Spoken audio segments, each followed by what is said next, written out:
Shalom, everyone. Welcome to Hebraic Awakening. We are back for our trauma talk. That's right. We are going to talk about the chemicals in your brain that is working against you and keeping you bonded to traumatizing situations and people, organizations, your job, your church, your Greek sororities, your brotherhood, your sisterhood, your men's group, your women's group. It is keeping you bonded and you can't escape because your brain is working against you. Disclaimer, okay? We know that healing and trauma is spiritual. However, we are going to talk about some practical ways that will give us real solutions in real time. We are very heavy handed on the spirituality of healing. We come up with 50,000 different sayings that sound good. We are drinking our teas, we are taking our baths, we are lighting our candles. However, it's a little bit more to it than that. So let's talk about the chemicals that are keeping you bound to your trauma. All right, it's important to know the chemicals in your brain. If I didn't say it before, I think this is a key component that is missing in healing. People are walking around trying to understand why they can't let go of situations and people, and they understand a little bit intelligently that this is wrong, but something is drawing them to stay in these particular situations and stay bonded to these particular people. You must understand that trauma lives in your nervous system. This thing is real.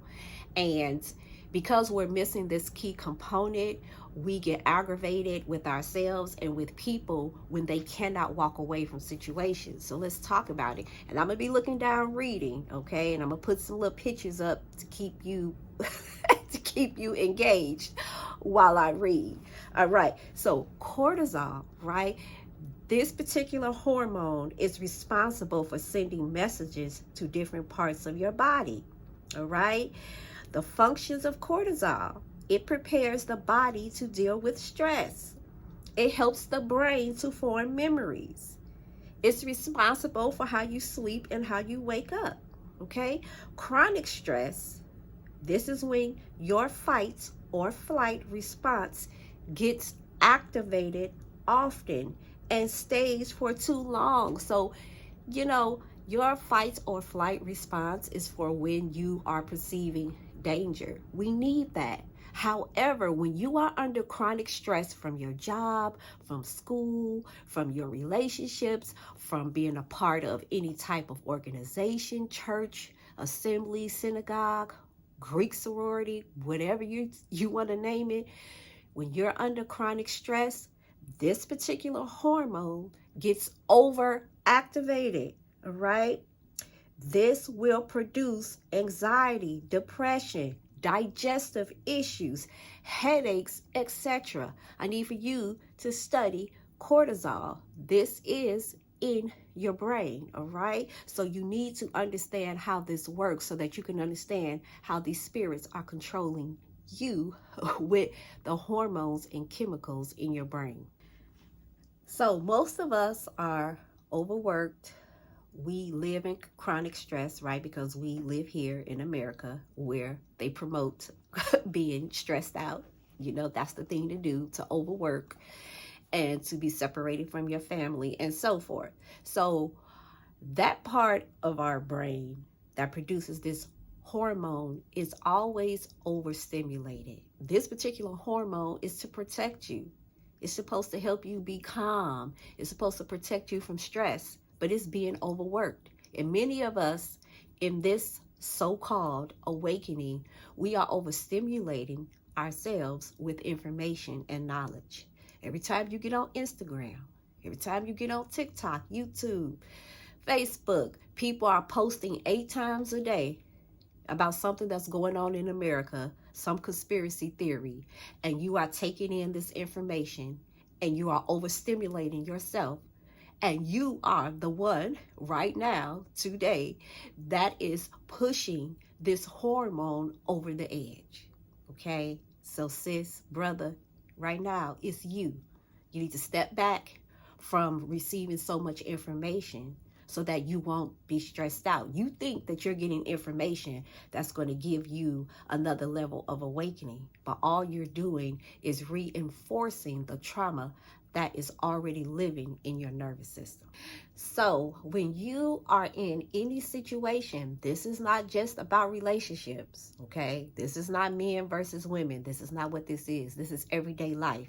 If you are a descendant of the transatlantic slave trade, honey, you have generational trauma embedded in your DNA, in your genes, okay? So we're talking about trauma, and we are coming from the perspective that it is affecting each and every one of us. It's affecting our relationships. However, if it's romantic or platonic, all right? So let me read so I can stay on topic, because, honey, I get excited. When you are in a constant state of fear or stress from someone or an abusive situation, doesn't matter. This is not just romantic. This is your job. Think about your assembly. It's a lot of cults in churches, assembly. Think about your sorority that you haven't surrendered, and got away from. Think about anything that is stressing you completely out. So when you are in a constant state of fear or stress from someone or an abusive situation, you become desperate for dopamine. So let's talk about the chemical dopamine. So the dopamine is a neurotransmitter. So it is also responsible for sending messages to the brain. So let's talk about it. It can affect the body, the brain, and your behavior. Pleasure and reward. So if you are an athlete or anything like that, I know you have heard of this. It's responsible for alertness, focus, motivation, happiness, right? We get dopamine, we get happy, okay? Functions, mood regulations. It's responsible for your executive function, which a lot of us is lacking in that area. Memory, your focus, sleep, stress response. So you see how these hormones and chemicals work together, all right?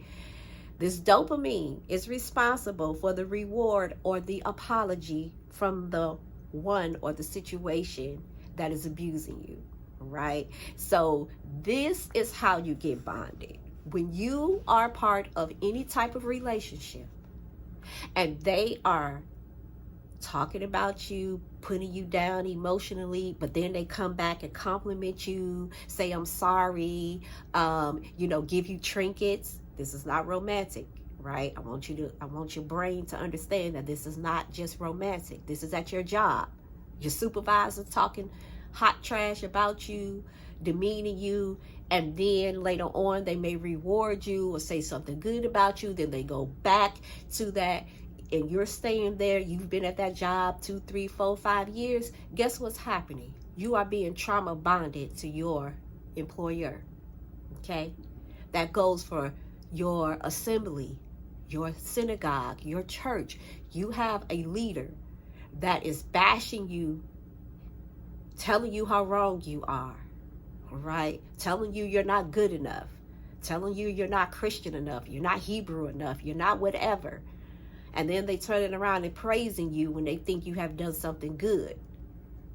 And they give you trinkets.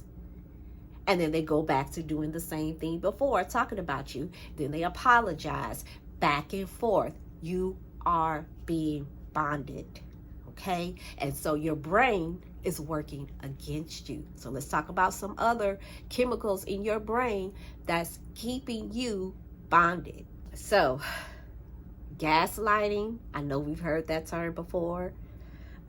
Emotional abuse, manipulation. When this is happening in your relationship, right, in your organization, at your job, whatever, your brain is preventing you from walking away. This is how addiction sets in. Listen to this and listen carefully. When the person or people who are abusing you brings you relief, they give you that reward, the brain begins to associate them with safety. Your brain is tricking you that when they bring relief and they give you this reward, they give you the compliments, now you are safe. The cortisol, which is responsible for your fight or flight response, turns off the brain that can think long term when you are in a crisis. And what you do is say to yourself, your abuser needs to survive. And you don't call your boss your abuser, right? You don't call your faith leader your abuser. You don't call your mom or your dad or your uncle or your grandpa your abuser.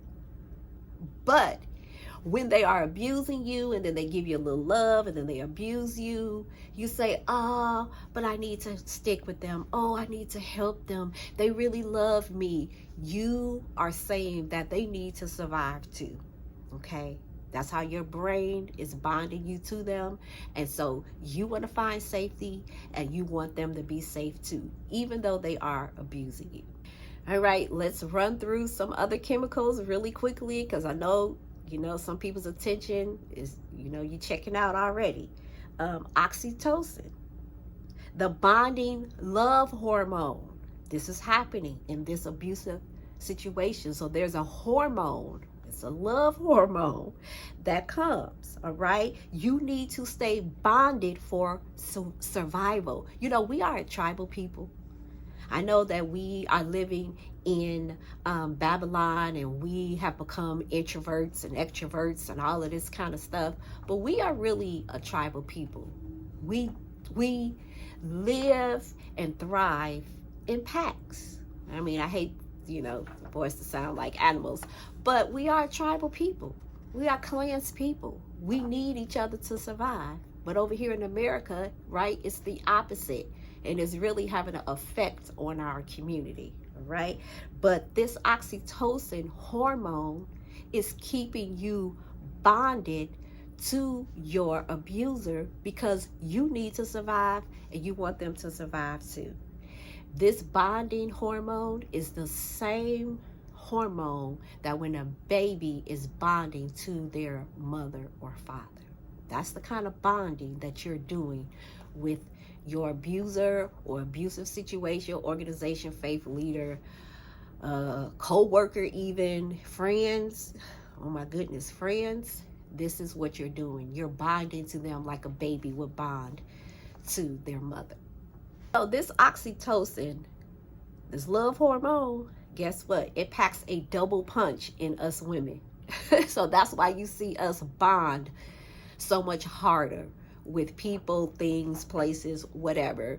We just get addicted the most, and it's unfortunate, but we need that, right? Because we carry children.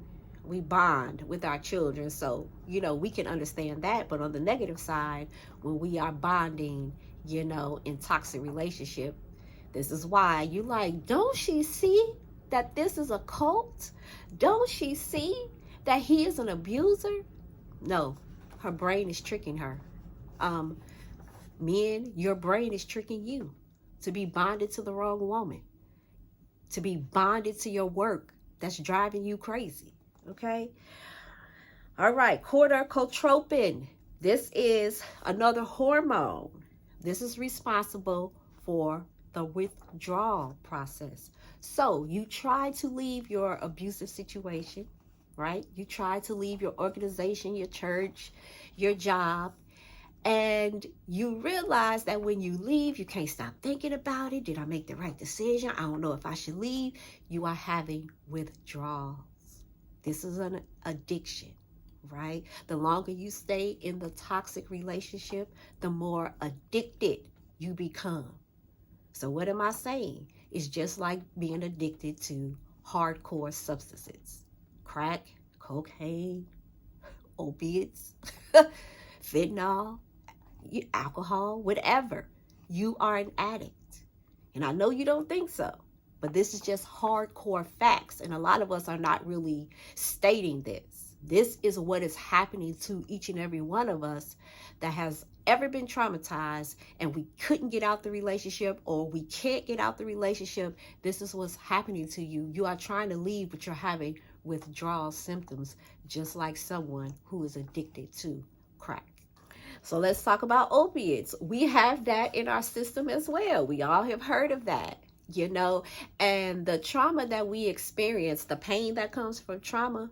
Well, remember, we are trying to get the reward or to feel good. So we want to bond with the person who is abusing us so that they can relieve us from the pain. Opiate addiction. You want to be relieved from the pain. So instead of going away from your abuser, you are drawn to your abuser. You are drawn to the crazy assembly. You are drawn to the crazy faith leader. You are drawn to the brotherhood organization, and so on, right? So you have natural occurring opiates living inside of you.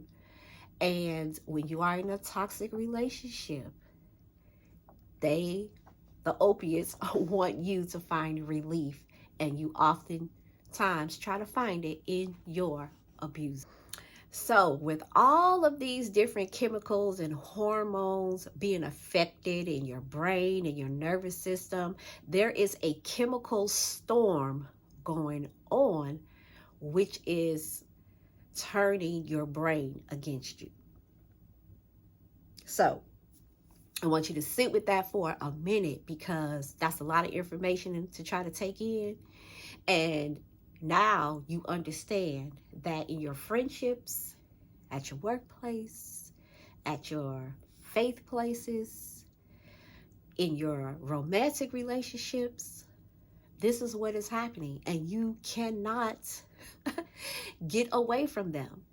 And then we're going to talk about that. What happens when the person leaves you, or, you actually try to get away from the situation, or you think you getting away from the situation, and you go find the same situation, just a different person, a different name, a different place, but it's the same toxic relationship. Why do you keep finding yourself in toxic relationships? Why were you in a toxic relationship when you were a Christian, a Muslim, and now you're a Hebrew Israelite, and you find toxic assemblies? You find people that is going to berate you and belittle you, and then try to love on you, and then berate you and belittle you and make you think it's normal. Why is that? Why are all of your friends toxic? And you saying, oh, it's them. They the problem. No, you the problem, right? And so we're going to talk about that next. Why you keep trying to find the same toxic relationship again and again and again. Remember, we are trying to break the bonds of trauma, so we have to talk about it in small segments. All right, so I hope you share this with someone. I hope that this helps you if you're not in a toxic relationship right now. I hope it helps you to understand why some people cannot walk away from their toxic relationships, why they cannot walk away. Their brain is working against them. All right, so I hope this is helping you. And until the next video, shalom, everyone.